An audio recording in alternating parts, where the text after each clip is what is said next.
Hello there friends, welcome back to another episode of Generation Tech. My name is Alan, and something has happened in episode 6 of The Acolyte that has got me pretty excited.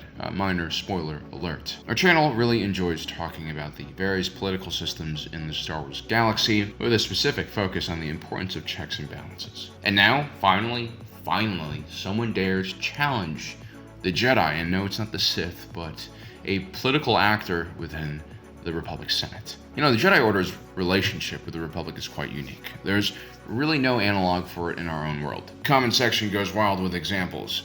No, but seriously, it's quite unique what the Jedi Order is and what their relationship with the Republic is. The closest thing I could think of would be like the X-Men becoming an independent peacekeeping organization for the US government. And of course, like superheroes and mutants, well, they don't really exist in our own world. Although I did meet this kid once in college who was extraordinary. He apparently had really dense bones, and so even though he was much shorter than me, like 5'6" or something like that, he weighed a lot more than me. He was about 130 kilos. For American viewers, that's around the load-bearing capacity of 50 bald eagles. Now, his superpower was basically never broken a bone in his body before. His only weakness was any body of water higher than 5'6". But yeah, like, he wasn't a big yoked guy, he wasn't fat, he was actually kind of scrawny looking. And yeah, people from Connecticut. Something in the water. Anyway, back to what I was talking about. The Jedi are a very unique organization. They have elements of a theocratic government. You know, you have your high council of wise men like the Covenant and Halo. The Jedi also have a very strict martial and philosophical training system for its members. Kind of reminds me of the Shaolin monks a bit back in their heyday. And the Jedi also have a warrior code and like to carry a sword into battle, like how we imagine the samurai of the Edo period to be. Although, you know, the Jedi were actually far more disciplined and structured than the samurai so-called bullshito code. You know, Japan's an awesome place. I love Japan. Like, they make a lot of other nations look kind of stupid, but they create a lot of propaganda that Westerners love to eat up. The truth is, they're a traumatized country, and their trauma has caused them to become very disciplined, and that discipline has made them even more traumatized. It's a never-ending cycle. But yeah, there wasn't really a universal code for the samurai class, really. It varied from, you know, place to place, from era to era. And the samurai also didn't use the sword nearly as much as people thought they did. The bow and arrow and then the spear were far more important to their martial skills. Because who wants to die at close ranges? I mean, everyone wants to shoot people from far away and then, like, poke them with a stick. It's human nature. But here's the most interesting thing about the Jedi. They have this warrior code, they have this theocratic leadership style, but they also serve as a combination of peacekeepers, diplomats, and advisors for the Republic government. And at certain times, they even took on the role of soldiers and generals. In Legends, there are actually periods of time where the Jedi would actually run for office and take over the executive branch, which is kind of crazy.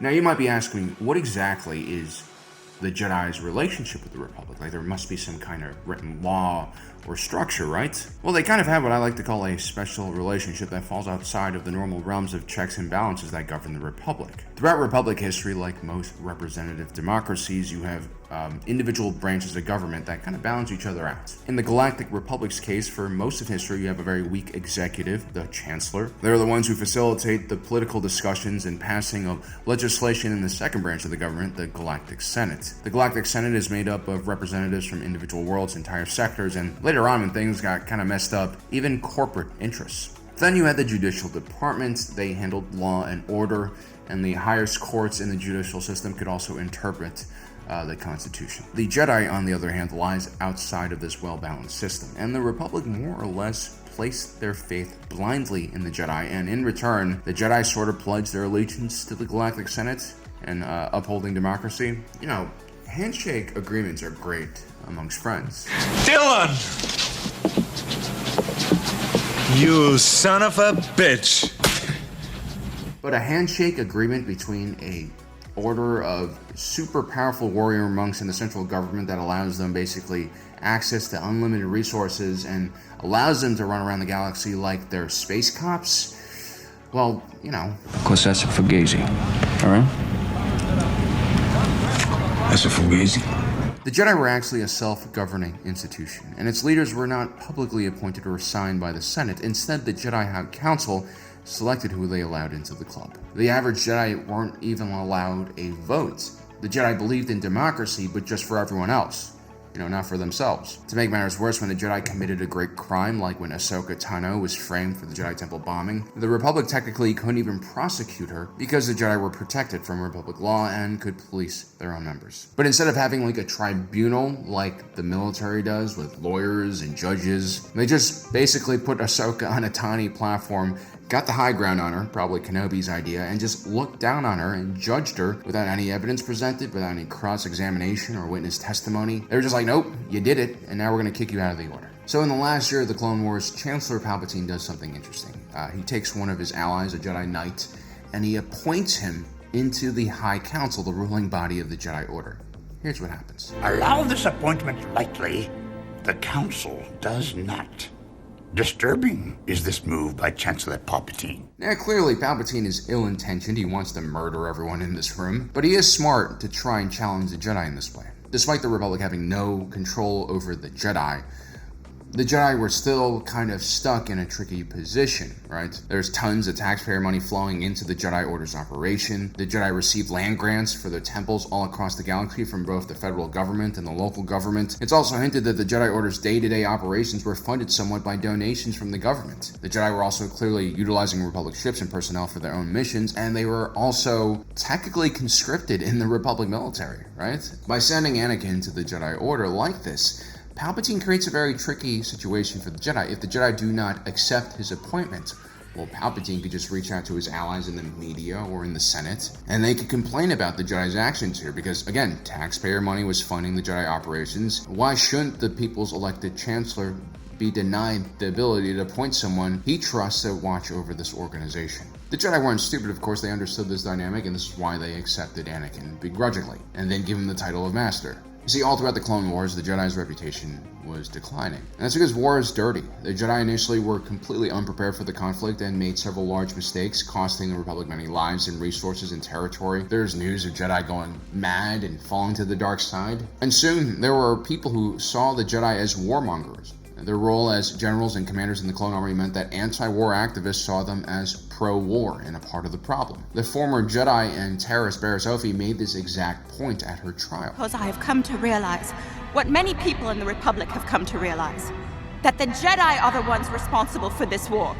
That we've so lost our way that we have become villains in this conflict. Whether she's right or not, it doesn't really matter that much, because this is how people felt. And, as much as I hate it, politics is a game of public relations, and as important as policy is, you have to play politics sometimes. This is the realm the Jedi entered, and they had to adjust, and this is what really corrupted them. This is what always corrupts institutions like this. When you put yourself out there, when you take on responsibilities on behalf of the people, your intentions oftentimes don't matter.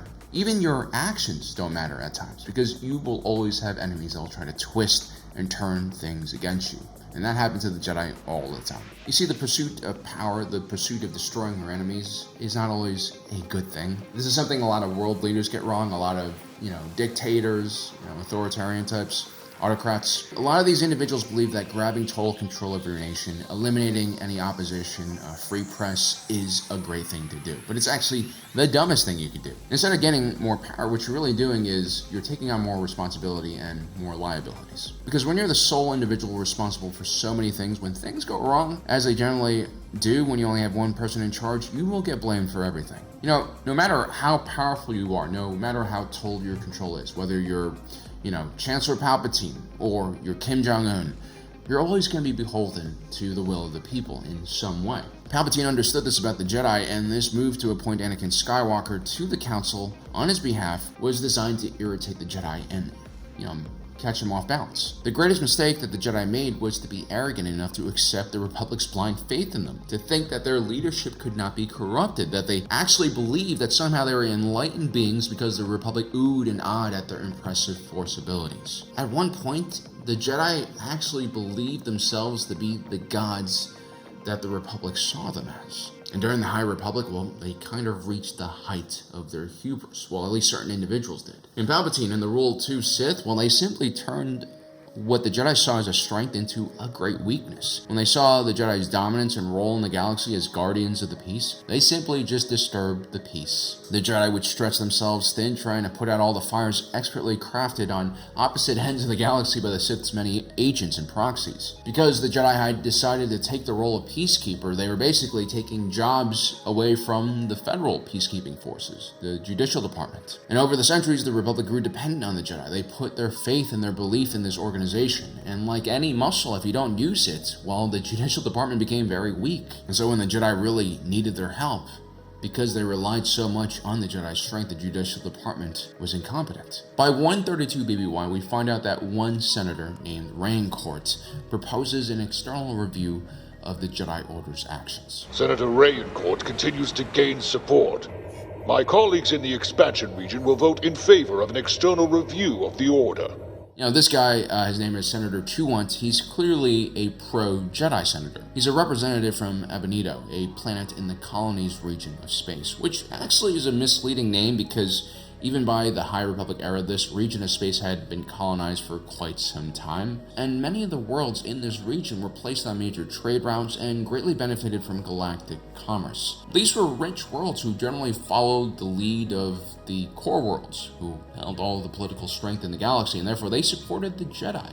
And that's because they didn't really need the Jedi that much. I mean, these were planets that were rich enough to afford their own planetary defense forces, and again, because this was closer to the core, there wasn't that much crime or bandits or pirates in the first place. The Jedi would only come in for special operations where their skills were needed. These were oftentimes diplomatic missions where different parties needed an unbiased mediator, or specific crimes in which a Jedi investigation team like the one Master Soul heads could be useful. Basically, they had to deal with less cowboy shit, and you know, that's usually going to be better for the image of your peacekeeping organization. You want to have well-planned missions, limited casualties, and limited damage. The Jedi were a symbol of the Republic's power and dedication to security, and so they were generally liked on such worlds. But notice how Senator Chewant talks about his colleagues in the expansion region. This was an area between the inner rim and the mid-rim. It was much closer to the peripherals of the galaxy. The planets in these regions were less connected and therefore had less commerce and trade. They also had less political power.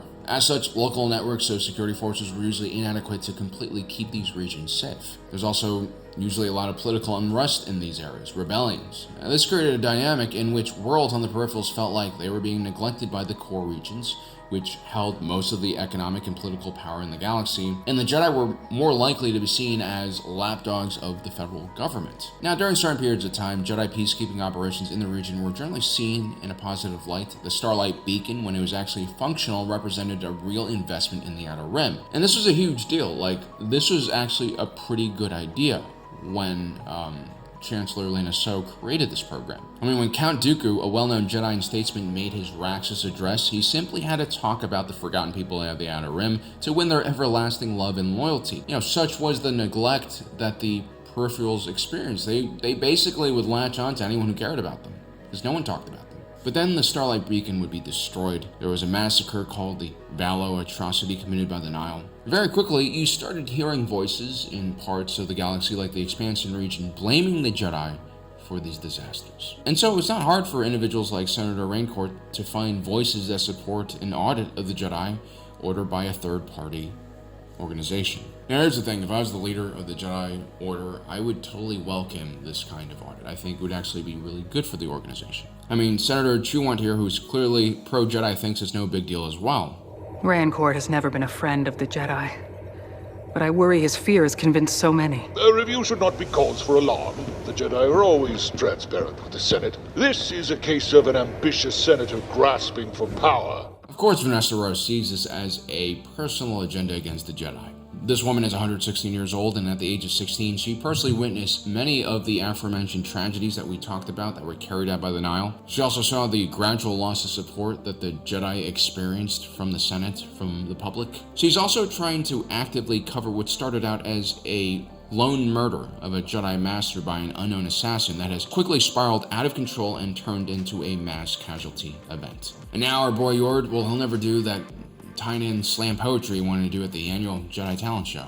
Although most Padawans want to learn Shariwak, I took it upon myself to learn a language a little more nuanced. This is your fault, Vanessa, probably. And we don't know why the hell she's trying to cover this up. I mean, we kind of do, we just don't know how deep her involvement is in all of this and what her role in all of this is. And this is why the Jedi shouldn't fear such audits. They should welcome it with open arms so that the Jedi could truly be transparent and get rid of problematic individuals like Vanessa Rowe, who literally has her own little working group that has more or less gone rogue and is potentially doing a lot of damage to the Jedi's image. I know there are always going to be malicious actors out there trying to destroy the Jedi, but you can't really sink down to the level of your enemies, especially when you're a warrior monk organization that has power because the government and the public have faith in you, right? And what are you doing when you sink to the level of your enemies? What is it the Jedi always warn about?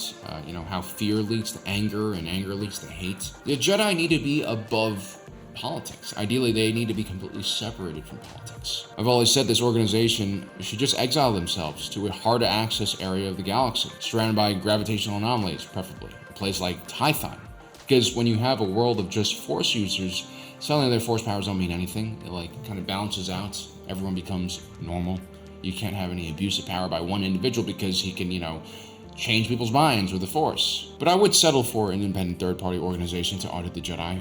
I am trying to be realistic here. As long as the Jedi continue to use judicial vessels, continue to commandeer units of judicial personnel, as long as the Jedi keep practicing their magic on federally granted land, as long as their meals and hypermatter fuel is provided by taxpayer money, then obviously the Senate has every right to investigate where that money is being used and if the Jedi are actually acting in the best interest of the galaxy. The Jedi need more balances to their power. I mentioned before how when Ahsoka Tano was framed by the Jedi, they were basically allowed to determine the fate of their own members. The Jedi ended up kicking Ahsoka Tano out most likely because public sentiment would have turned against the Jedi if they were seen harboring one of their own accused of terrorism. The Jedi really set themselves up to fail by self-policing because when they kicked out Ahsoka without actually considering her case, Ahsoka also became very bitter against the Jedi. And this would destroy their relationship ultimately. I think Vanessa Rowe is going to face a very similar situation here unless she somehow dies in the next few episodes. She's guilty of covering this up from the Jedi Council and, also the Senate. And so she should be prosecuted here. Although in order for her to be prosecuted by the federal government, the Jedi have to release her. She might face the same problems that Ahsoka did. So yeah, guys, I think welcoming checks and balances in all assets of life is very important. I know we all tend to want to protect the things we love from criticism, whether it be Star Wars, or our own political systems, or our own political parties that we support, or our nation's government system that we support. By not being critical, by not challenging the things you love, you let them really rot from inside and spoil. Things stagnate when they're not challenged. Challenge is good. Adversity is something we should all strive to overcome. And this is something we can all apply to our own lives. Obviously, again, there are a lot of people out there who are just trying to do crazy things, to hurt people, throw bad vibes. Which one I look out for is people with legitimate constructive criticism, because when you accept that kind of criticism, when you look at it properly, you'll figure out that sometimes an outside point of view can spot things that are hidden in your own blind spots. And that will make any organization better, that will make any person stronger and smarter. Well, guys, I hope you enjoyed today's episode. Don't forget to subscribe and hit that notification button down below so you don't miss out on the rest for awesome content. As usual, my name is Alan, reminding you that my allegiance is to the Republic, to democracy. I'll see you next time.